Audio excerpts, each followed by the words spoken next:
फरवरी को इंडिया की finance minister Nirmala Sitharaman ने देश का बजट अनाउंस किया। इसकी खबर हर देशवासी को, हर टैक्स पेयर को होनी चाहिए, क्योंकि इसी समय आपको पता लगता है कि आपके टैक्स का पैसा सरकार कहां और कैसे इस्तेमाल करेगी। इस साल का बजट काफी इंपॉर्टेंट माना जा रहा था, क्योंकि यह बजट एक ऐसे वक्त में आया जब ग्लोबल ट्रेड पर ट्रंप नाम का खतरा मंडरा रहा है, सप्लाई चेन्स डिसरप्ट हो रही हैं और एआई जैसी टेक्नोलॉजी सारे सिस्टम्स को ट्रांसफॉर्म कर रही है। अगर आप सिर्फ निर्मला सीतारमन की स्पीच सुनोगे तो लगेगा कि इंडिया में बहुत बड़ी ट्रांसफॉर्मेशन होने वाली है। Semiconductor mission 2.0, 7 high speed rail corridors, content creator labs, 5 university townships, AI tools, medical tourism hubs, mega textile parks।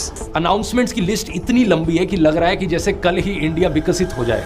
लेकिन बजट सिर्फ अनाउंसमेंट से नहीं बनता, एक्चुअल नंबर से बनता है। और जब आप हर अनाउंसमेंट के पीछे का एक्चुअल नंबर, एक्चुअल एलोकेशन देखोगे, जीडीपी से कंपेयर करोगे, पिछले साल से कंपेयर करोगे, तो आपको एक ही पैटर्न दिखाई देगा। एक ऐसा पैटर्न जो आपको बजट स्पीच में कहीं नहीं दिखेगा और जिससे ज्यादातर लोग बेखबर हैं। आइए समझते हैं इस पूरे बजट को डेटा के आधार पर आज के इस वीडियो में।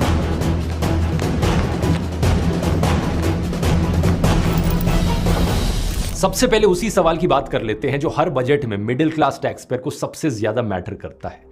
इनकम टैक्स में कुछ रिलीफ मिलेगा या नहीं। इस बार लोगों को बहुत ज्यादा उम्मीद थी सरकार से, क्योंकि कंजम्पशन कमजोर पड़ रही है और इकोनॉमी को बूस्ट करने की जरूरत है। तो सवाल यह है, क्या मिला?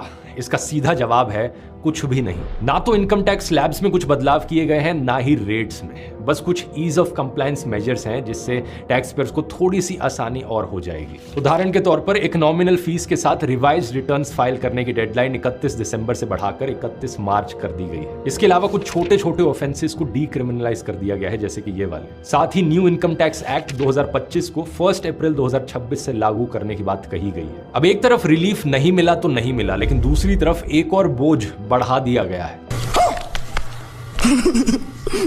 Security transaction tax, short form STT, बढ़ा दिया गया है। फ्यूचर्स पर पहले 0.02% का टैक्स था, अब यह बढ़ाकर 0.05% कर दिया गया है।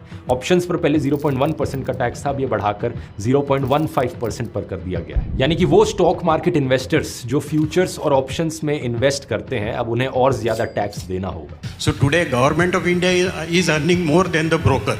We have इसी की वजह से बजट के बाद इंडिया में एक स्टॉक मार्केट क्रैश भी देखने को मिला। बजट स्पीच खत्म होते ही सेंसेक्स एक झटके में 2800 पॉइंट्स नीचे गिर गया, जबकि निफ्टी में भी भारी गिरावट देखी गई। अब जरा पूरे बजट को एक ऊपर की नजर से देखते हैं कि सरकार के पास खर्च करने के लिए एक्चुअली में है कितना और ये पैसा आ कहां से रहा है। क्योंकि जब तक आप ये